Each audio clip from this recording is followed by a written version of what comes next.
안녕하세요.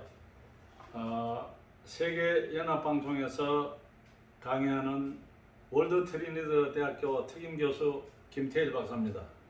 오늘은 우리 조선왕조 518년 동안 집권하면서 기이하게 풍수적으로 발생된 왕릉에 대해서 말씀드리겠습니다. 조선 왕은 518년 동안 27명의 왕이 있었죠. 그 중에도 왕은 왕인데 왕의 칭호를 못 받는 왕이었습니다. 누구겠습니까? 연산군과 광해군. 그러니까 그 두 분에 대해서는 내력을 시간 관계상 다음에 하기로 하고요. 그리고 제일 존경받는 왕이 세종대왕입니다. 그 당시에도 우리 고려시대와 고려시대에는 불교가 번성을 했고 조선시대에는 유교가 번성을 했죠. 그래서 불교 풍수, 유교 풍수로 이렇게 나누어서 연구하는 학자들이 많이 있습니다. 그래서 우리 이제 이 실록을 상세하게 말씀드리기는 시간상 그렇고, 오늘은 우리가 이 조상님의 묘를 잘 모셔가지고 이 후손들이 복을 받는 데다가 앞으로 이제 출마하는 선거 대통령도 있으니까 거기에다가 중점적으로 한번 얘기를 해보겠습니다. 그래서 오늘은 중국의 유명한 성리학자는 조상이 편안하면 후손이 편안하다는 풍수용어 동기가명의 원리를 이야기해서 조상의 유택, 즉 묘입니다. 묘택이 잘 되어 있으면 후손도 편안하고, 조상의 유택이 불편하거나 좋은 터가 아니면 후손도 잘 되는 일이 없다.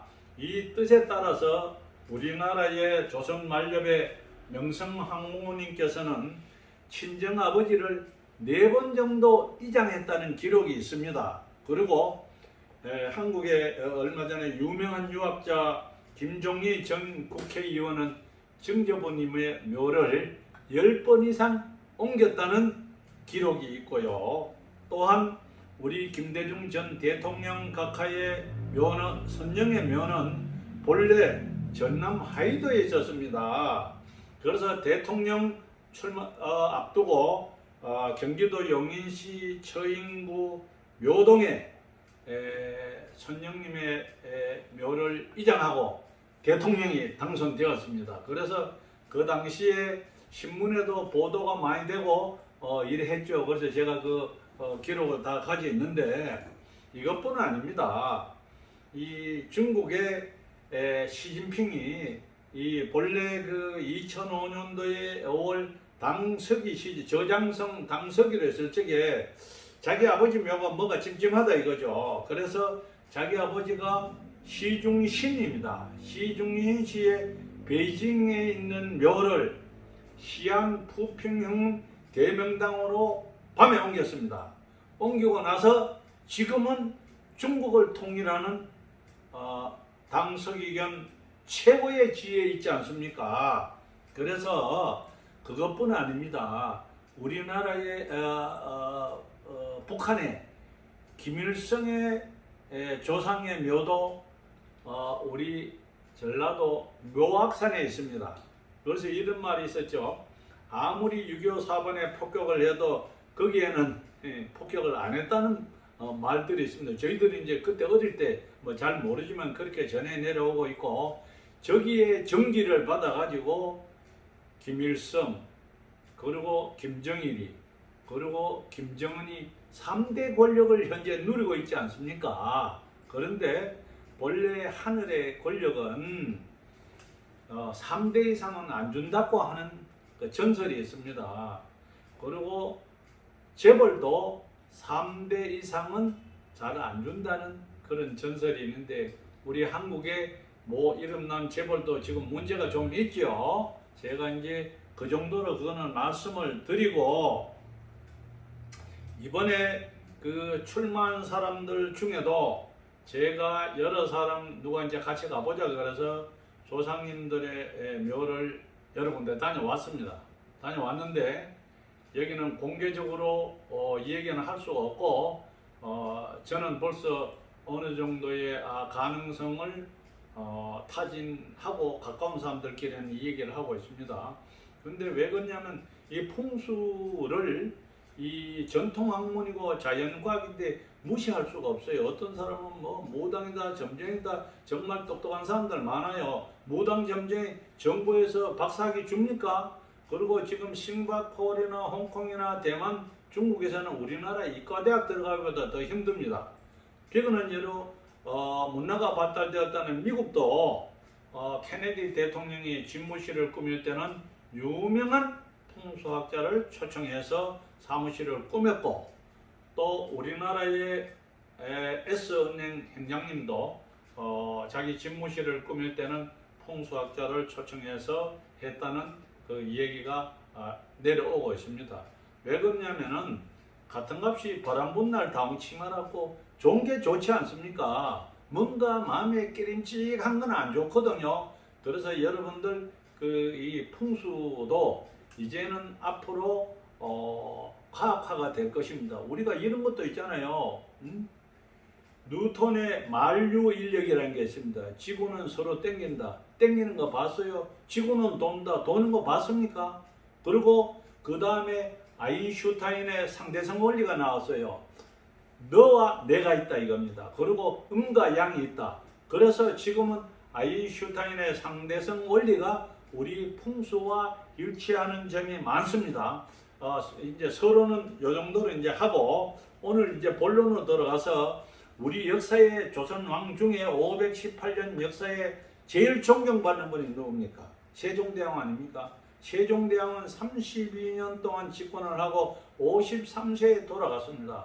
그런데 이 세종대왕은 풍수를 매우 터부시했어요. 그리고 우리가 이제 세종대왕은 공부벌레, 책벌레입니다. 그분이. 그리고 이분이 이 육식을 좋아했어요. 채식을 좋아하잖아요. 운동도 하잖아요. 책만 붙들고 있었습니다. 그러다 보니까 이분이 당뇨병, 요로결석, 그리고 너무 책을 많이 받고 시력이 나빠졌어요. 그리고 한쪽 다리가 불구가 돼서 돌아갔다는 조선실록에 있고, 또한 세종대왕의 가족사로는 부인이 5명입니다. 아들이 18명, 딸이 4명, 며느리가 38명이에요. 그리고 효성이 지극하고 고집이 좀 센 편입니다.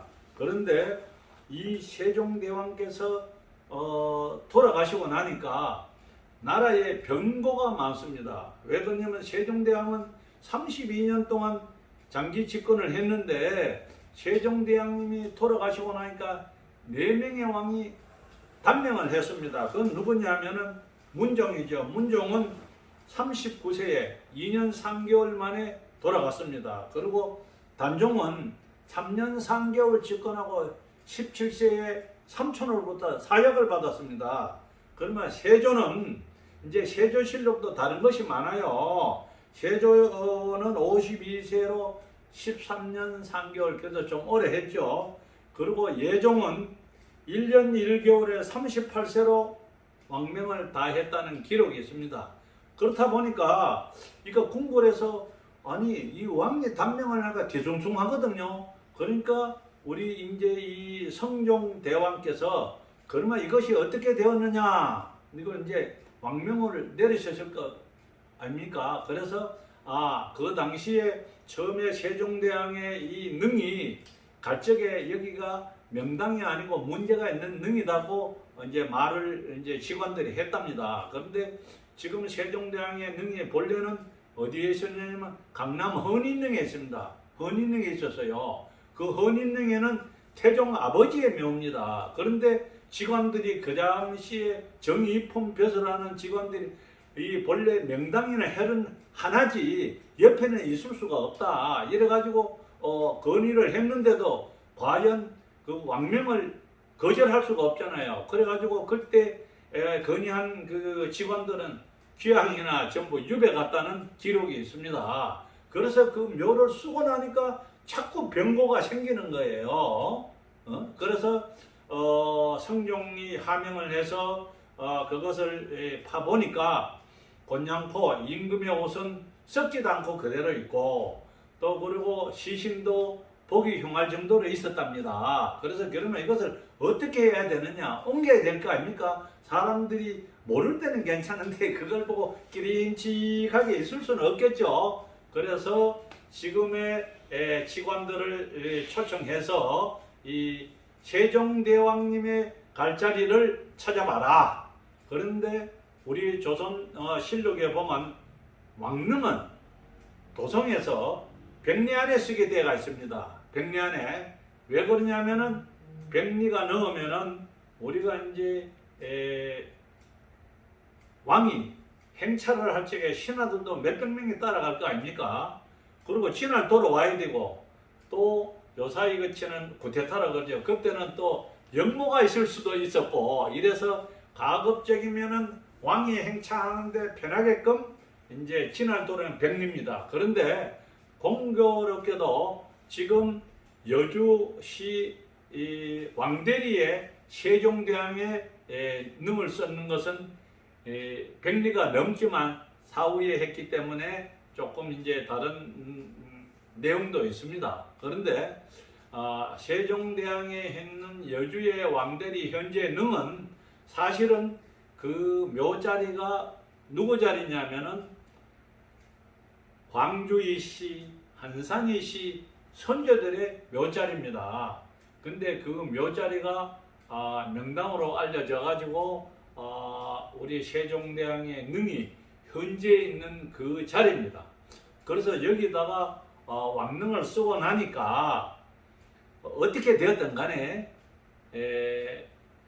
우리 성종대왕께서는 25년이라는 그 태평성대를 누리고 조선왕조 이씨 가문이 100년이 더 연장되었다고 합니다. 그래서 우리가 이제 이런 이제 풍수적으로 말씀드리는 것은 산 사람이나 죽은 사람이나 부모님의 은덕을 입어야 되고 조상님들한테 잘해야 되는 것입니다. 예? 그래야 후손들이 복을 받는 것이에요. 그래서 여러분들 이 생활하는 데 있어서 이 방송을 들으시고 그동안에 산 사람이든 돌아가셨던 부모님에 대해서 한 번 더 생각하시고 효도하는 시간을 가졌으면 합니다. 그리고 이 또 세종대왕의 그 역사가 많아요. 그리고 세종대왕의 자녀들이 아까 18명이 있다고 그랬잖아요. 이 18명의 태실이 그 공교롭게도 제가 태어난 경북 성주 선석사에 있습니다. 그리고 이 태실이 간 자리도 이 성주 호족의 타인의 묘자리예요. 그러나 세종대왕은 살아서는 태평성대 존경을 받았는데 돌아가시고 나서는 자기 자리도 여주 지문 왕대리에 있는 그 묘가 한산이씨, 광주이씨 묘자리고요. 남은 묘를 파내고 자기 묘를 쓴 겁니다. 그리고 왕자들이 이제 있는 그 태실도 경북 성주에 그 딴 사람의 그 묘가 있는데 그것을 파내고 자녀들을 쓰게 된 거예요. 근데 성주에 있는 그 세종대왕 자태실 18기는 지금 현재 세계 문화유산으로 등재하기 위해서 지금 성주군청에서 하고 있는 것으로 알고 있습니다. 그래서 이 세종대왕은 살아서는 성군으로 추앙을 받았는데 돌아가시고 나서는 후손이든지 본인이든지 타인의 묘자리에 써서 썩 존경받지 않는 왕으로서 일부에서는 얘기를 하고 있습니다. 그러나 사실은 사실이기 때문에 오늘 제가 얘기한 것은 조선실록에 근거하여 말씀드리는 것입니다. 그래서 결론은 조상의 은덕을 받아야 후손이 잘 됩니다. 요번에 출마하는 대통령 여러분들도 우선 수신제가 치국평천이라고 부모님에게 한 번 더 내가 과연 자식으로서 잘했는지 잘 생각해 보시기 바랍니다.